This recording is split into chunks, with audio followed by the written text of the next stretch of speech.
I'm like crying and I'm so pissed because I'm like, I can't believe I'm gonna end up at the hospital. Hey guys, it's Jenny from Awake Mama, and today I wanna tell you all about my labor and delivery, which it was not an easy process. It was so not what I expected, honestly. It was tough, I'm not gonna lie. I was so many hours in labor from Monday through Thursday till I gave birth. And if you've been following me for a while, you already know that I wanted to do a home birth and I had everything ready, and how happy I was because I was doing it with a midwife. Now, nothing went like I had planned, okay? Like honestly, God was with us throughout my whole labor, and thanks to him, everything was fine. But my home birth, delivery, well, there was no delivery because I ended up at the hospital. So my home birth experience was not the best one. And honestly, it was because I have to say my midwife. And obviously my body did not help. So anyways, I'm gonna stop babbling on and just stick with me, and let's just get right into the story. I was feeling perfectly fine. I was already at 40 weeks. This one Monday night, things started happening for me. Honestly, I had no idea. I did not expect it. All of a sudden, 10:30 p.m. at night, I started feeling weird cramps, and it was just weird and uncomfortable, and I just felt uncomfortable, and I did not know in the beginning, like probably the first half hour, I didn't think, oh my god, this is labor. I just felt weird. I felt like I had cramps, but they were very mild, and I felt crampy overall. All of a sudden, I started feeling moody, which I hadn't felt moody my whole pregnancy, and I just felt like everything bothered me, and like I was crampy and I wanted to go to sleep. So I did go to sleep around probably 11:30 p.m., like an hour after. And I was still feeling so uncomfortable that I couldn't fall asleep. And next thing you know, it's 1:30 in the morning and I'm still awake, and I'm like, oh my god, like there has to be something that's happening here, because 40 weeks and 3 days and I'm starting to feel something. The pain started getting more intense, not that bad, but it was uncomfortable. I started getting these cramps every 20 minutes more or less since 10:30 p.m. By 1:30 a.m. I had them every 15 to 10 minutes more or less, on and off. 3:30 a.m. comes by and I'm still awake in bed. My boyfriend is completely passed out and I'm feeling uncomfortable and in pain, and I'm like, you know what, I really have to pee. I go to the bathroom and then I see that my underwear, TMI, if you don't like TMI, skip or don't watch because there's gonna be a lot of TMI. And I see that my underwear is stained with blood, right? And I was like, oh my god, like this has to be it. This has to be like the beginning of my mucus plug or something. So I go and I tell my boyfriend, I wake him up, I'm like, hey babe, I think it's happening, you know. And at the same time, I knew, because my midwife had told me, whenever it starts happening, you better make sure that you need to sleep. But of course, I was in pain, I couldn't sleep. I'm like, what the heck is going on? I got super excited, I'm even more awake. Now I woke up my boyfriend and I'm like, hey babe, I think things are happening. He's like, what? Really? And I was like, yeah. So we both got happy, and then like he went back to sleep and I tried going back to sleep because we were like, okay, our midwife told us that we better get some sleep. It's gonna be a lot of hours doing this. By 5:30 in the morning, they were happening every 10 minutes. Like I just couldn't sleep because the pain, it wasn't like, oh my god, I can't stand it. It was just really uncomfortable, so uncomfortable. And at the same time, I'm excited. He was like, you know what, Jenny, the midwife told us to let her know so she could expect a call later on. She picked up the phone and she was like, that's perfectly normal, you know, get some rest. She was like super calm, like she's done this a whole bunch of times. And then I tried going back to sleep, nothing happened. So I'm up like 7 in the morning, and the pain started getting worse, and it was happening every like 7 to 10 minutes, and everything's going fast. Now it's Tuesday morning, like around 8 a.m. I'm up. I haven't slept since practically Sunday night, so I am super tired. I was so weak. I pretty much just laid in bed and I was feeling like crap the whole time. 2-3 in the afternoon, my mom comes by and I went for a walk, and I told her, I was like, you know, I have this liquid down there and I don't know what it is because it doesn't have blood. It's kind of like clear, yellowish, but clear, and I've already filled up 3 pads. And she's like, Jenny, what are you doing? Your water broke. Like, for sure you're having your baby by midnight. You know, your contractions are 10 minutes apart, 7-10 minutes apart. Like, that is that your water broke. Call your midwife. We had decided last minute to get a doula, which she was amazing, and I definitely recommend her. She helped us so much throughout the whole labor experience. So we told the doula, hey, you know, come over, because she had told us whenever you feel like you need me, then just call me and I'll be there. We called our midwife and we're like, hey, I think that my water broke. She was like, well, you know what, the doula is on her way, so just have her help you check if it's the water or not. The doula gets there and I'm like, the midwife told me that you were gonna help me check if it's my water that broke and if that's what I'm leaking. Every time I would like sit up or stand up to use the restroom really quick, because I was just in bed the whole time. Just a little bit of water would leak. So it wasn't something that, oh my God, like a gush of water. That's why I wasn't sure. And you picture the water breaking, because in movies they're like, oh my God, my water broke, you know, and other stories of women are like, my water just broke and everything came out. So mine wasn't like that. It was just leaking little by little whenever I would sit up or stand up. But the doula gets here and she's like, oh, okay, I'll help you, let's do it. But you know, the midwife kind of told me, she told me over the phone that it's really up to you. She didn't seem concerned with you checking. She didn't feel like, you know, she didn't seem like so rushed or so interested in you doing it. She is pretty much your option if you want to check your waters or not, if you want to like put a swab up in there, whatever. I don't know what happened. It was just how things went. And I was like, okay, you know what, let's just wait till the midwife gets here so we could check and make sure. If she doesn't think it's an emergency and it's not like super necessary to check my water right now, then with the swab, then we could wait till she gets here. Of course, she got here hours after, and from the doula got to my house like at 5:30 p.m. and I was in pain.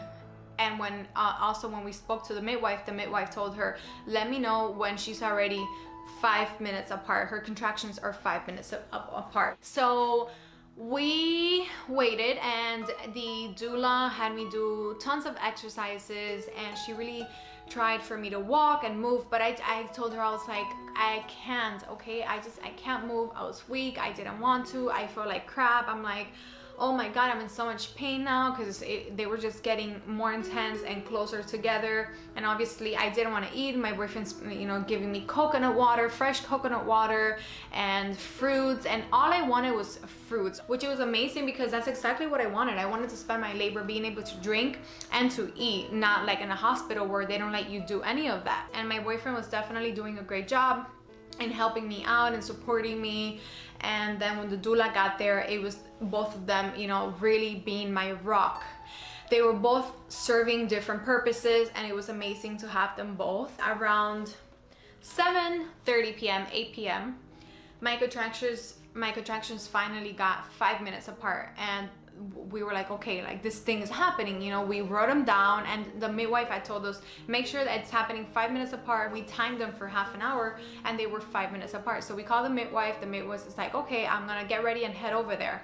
So she gets home, she gets to my house like around 11:30 with a student midwife. We knew, but at the same time we thought that since the doula is a very like a professional doula, she's been doing it for years, but she's also a student midwife, so she was learning. We thought that the doula was going to be already the student midwife, so we weren't expecting a student midwife. So it was really 3 of them: the doula, the midwife, and a student midwife, and then a second midwife was supposed to come whenever I was ready to push. And they get here, they start taking my blood pressure and my temperature and all these procedures, and of course nothing's talked about the water or anything like that till 3 a.m. that we mentioned it. And she was like, oh, you know, you didn't check, let's check you now. So she did the swab at 3 a.m. So she was like, oh, your water broke, it's confirmed at 3 a.m. So mind me, it had really broken probably like at 2 p.m. So she confirmed it at 3 a.m. She tried checking me. I was only dilated 5 centimeters. She told us, you guys, my partner and I, you guys have to get some sleep, get some rest, really try to sleep, because, you know, you still have a while and you need to be ready for tomorrow, which it was already past midnight. After 7, 8 p.m. that my contractions were 5 minutes apart. It was weird. I didn't advance, so I was still having them like 5 minutes apart. By the time she got there, now it was like 5 to 7 to 10 minutes apart. So they started getting, I started going backwards, and they started getting pretty irregular. I went to sleep at 3 a.m.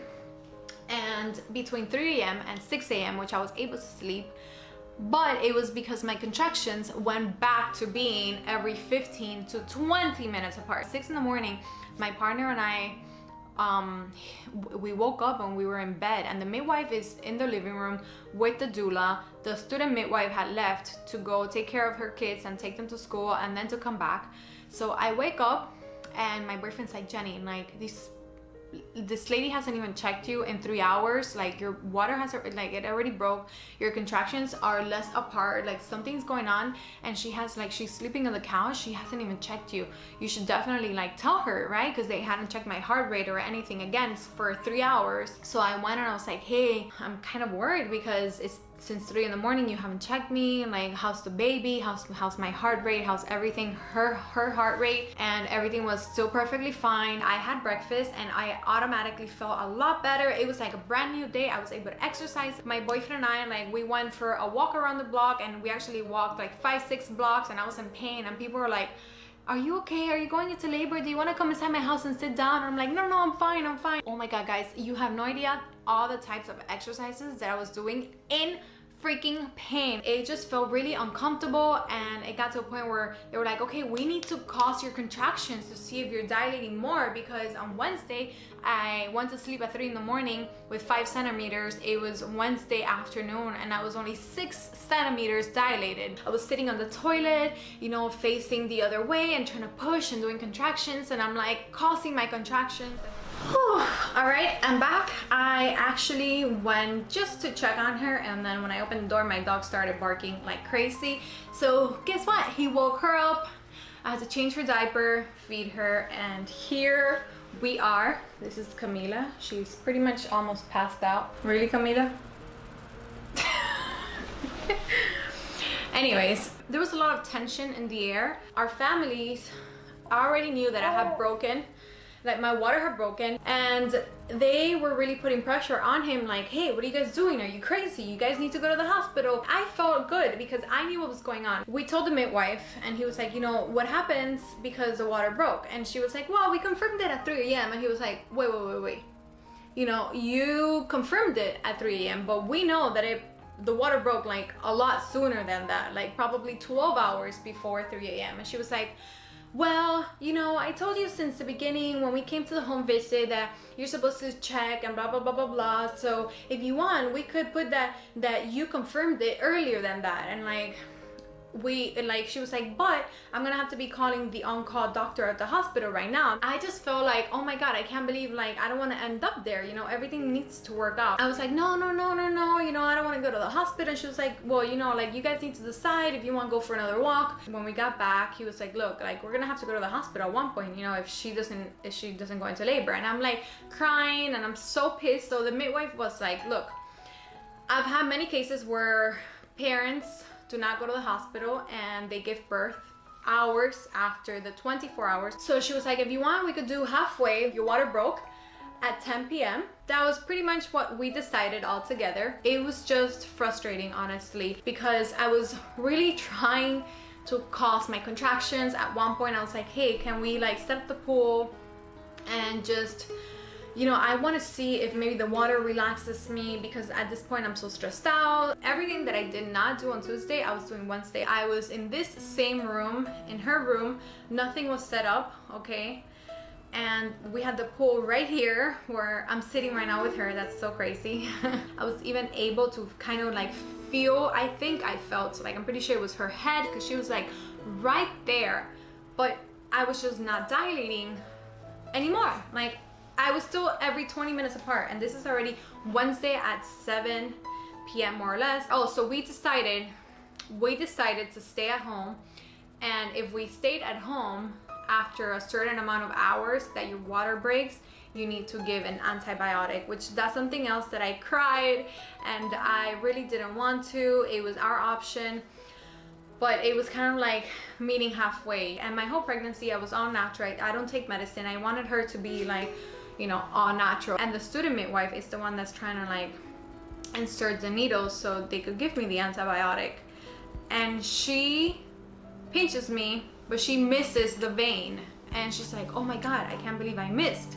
So all these things are going on. Everything's going like, not wrong, but everything is definitely like challenging us. Yeah, mama, yeah. The heart rate monitor had no batteries. She brought it with no batteries, and she didn't bring extra batteries, so we had to lend her batteries. So obviously she wasn't 100% prepared. And not only that, when she came for the home visit, the same thing happened. My partner had to give her new batteries. We also had to give her aloe vera from our plant because she forgot the gel that you use for the heart rate. Our visits and stuff, everything was very unorganized. Things that I look at it back now, I'm not talking like bad about her. I'm not saying that she doesn't know what she's doing. It was just very unorganized. Like her process was very unorganized, not having batteries, and then the student midwife missing my vein, when at this point it's like we just need to get things done. On top of that, the whole water breaking and being confirmed at 3 a.m. So going back to being 8 p.m. more or less, me being in this room inside the pool, I was like, I am so over this. I'm deciding that I want to go to the hospital. So I was like, forget it, like we have to go. I'm tired, I'm done. I've already been in pain for so many hours, for 2 days. I was the one who stood up and I was like, I am done. I want to go to the hospital. I'm just gonna go shower. And obviously we had nothing packed. We were not prepared for the hospital, so it was craziness here.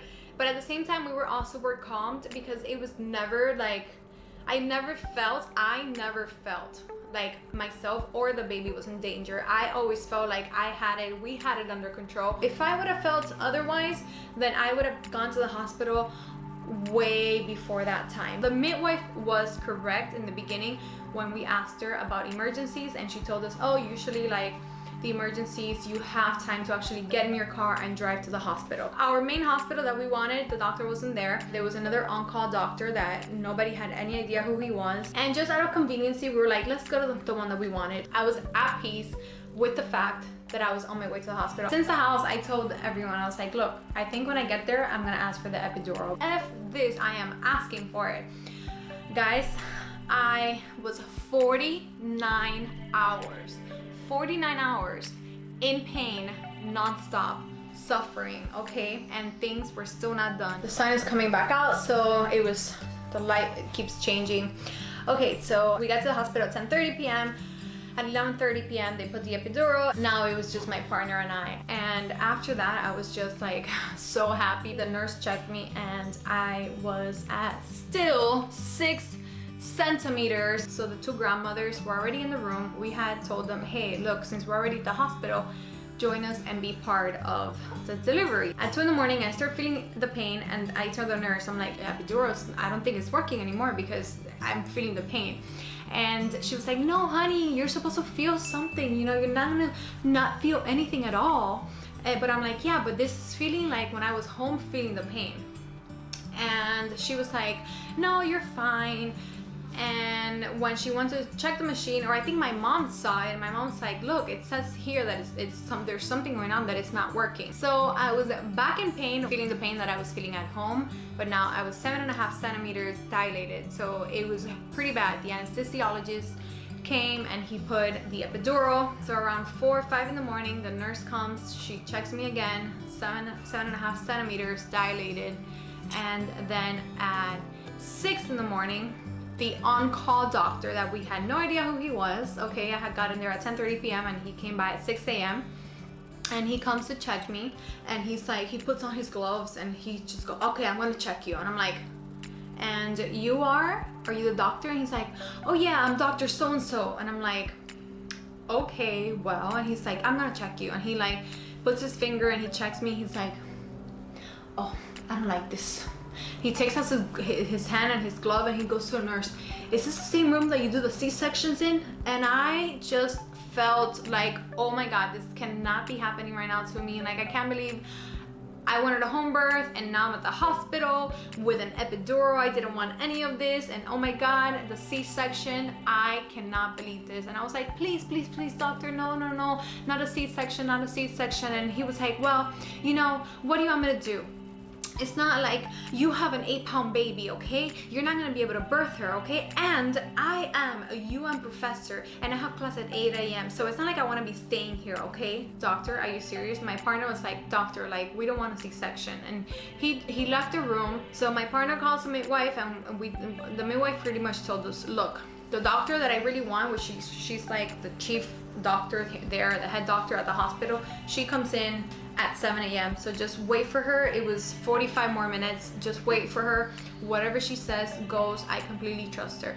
So at that point, I was like, okay, whatever she says, if it's a C-section, whatever, it's best for my baby. Oh, and his excuse was that my baby, I had an 8-pound baby, that I wasn't gonna be able to birth her, and that I was not progressing in my dilation. So I wasn't dilating anymore. Even though I got there with 6 centimeters, I was already at 7.5. But he wanted me to dilate so fast, right? And the doctor gets there, the new one, at 8 a.m. And she checks me and she's like, you are at an 8.5. Oh my God, I felt so amazing. I was waiting, I was chilling. Like, honestly, with that second time that they put the epidural, I was unable to move my legs.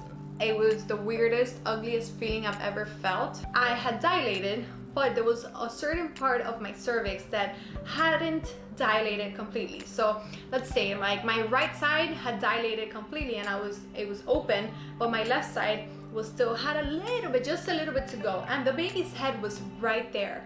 So she was ready to come out. She was right there, like you could see her hairs the whole time, but it was just one part of my cervix that hadn't dilated, that wasn't allowing her to come out completely. 11:45 a.m. comes by, the nurse comes back inside, and she's like, you know what, let's just practice pushing. Little did we know that my baby was gonna be born very soon after that.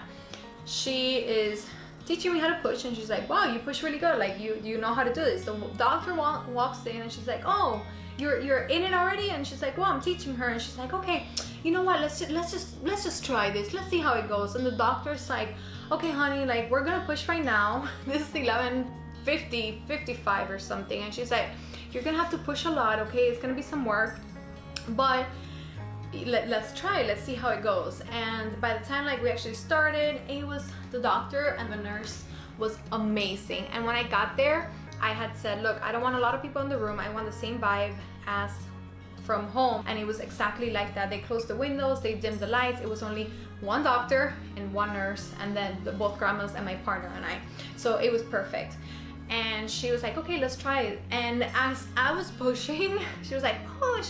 And as I'm pushing, like the doctor and the nurse are cracking jokes and we're all laughing in the room, and I'm having such a great time as I'm like pushing out this baby. Pretty much 10 minutes later, I did, you know, a few pushes. It wasn't like super short, but it wasn't really long either. I think everything happens for a reason, and I definitely found my doctor for life. She is amazing.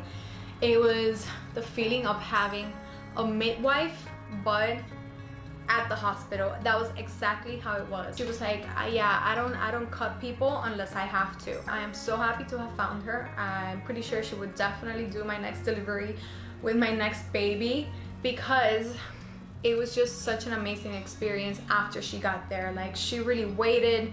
And mind me, I got there at 10:30 p.m., okay? And the doctor that wanted to do the C-section wanted to do it at 6 a.m. and I gave birth at noon, okay? So all those hours, if I would have settled for a C-section with that doctor, I would have gotten a C-section for no freaking reason, okay? And I'm sure that happens to a lot of women. She brought the hospital the C-section rate from like 20% when she first started to 4%. Thanks to my midwife, I ended up at that hospital and I met that doctor. My baby was born 8.1 pounds. She was 8.1 pounds, and I birthed her. I delivered her vaginally, naturally, okay? I had a natural delivery at the hospital with epidural. It wasn't a home birth. It was no medication for 49 hours. I was in labor for another 13 hours, so a total of 62 hours to birth this wonderful, beautiful, healthy baby girl. They checked her for everything, and thank God. So again, God was definitely with us. She turned out perfectly fine. I was doing great. It was just such a beautiful, magical experience. It was the best moment of my life. As soon as she heard our voices, oh my God, her reaction to our voices was incredible. I'm glad it's over and I'm glad I'm not feeling all that pain anymore. From Monday night, 10:30 p.m. till Thursday afternoon at 12:10 p.m.